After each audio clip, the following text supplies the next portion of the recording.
সাইয়েদনা ওমর বললেন, কি খাইছস? কয় মদ খাই নাই। নাবিস খাইছস? এদিকে আয়। ইফতাহ ফামাক, মুখ খোল। হাত করার পরে মুখের সামনে নাক নিয়ে গন্ধ দেখে মদের গন্ধ, কলারটা ধরে মসজিদে নববীতে নিয়েছেন। ইন দা মিন টাইম মসজিদে নববীতে জোহরের নামাজ হয়। নিজের ছেলেকে মসজিদে নববীর উস্তুয়ানা বলে, উস্তুয়ানাতু মসজিদে নববী, মসজিদে নববীর পিলারে বেঁধেছেন। যেহেতু উনি খলিফা, মসজিদে নববীর ইমাম, জোহরের নামাজের ইমামতি করলেন। সালাম ফিরালেন, আসসালামু আলাইকুম ওয়া রাহমাতুল্লাহ, আসসালামু আলাইকুম ওয়া রাহমাতুল্লাহ। সালামের পর বললেন, মাকানাকুম ইনদানা হাদ, সুন্নতের পর বসে যাবেন, আমাদের একটা হদ আছে। আল্লাহর দেয়া যে বিধান, বিচার, এটাকে আরবিতে বলে হাদ, প্লুরাল হচ্ছে হুদুদ। আমাদের হুদুদ আছে, মানে গুরুদণ্ড আছে, বসবেন। হাজার হাজার মানুষ সবাই ওযু করে যখন ঢুকতেছিল, দেখে আবু শামা পিলারে বাঁধা।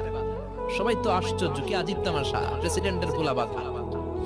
নামাজের পরে বাইরে আসার পরে হাজার হাজার মানুষ তাকিয়ে আছে। কানাঘুষা শুরু হয়ে যায়। সবাই বলে, কি হয়েছে?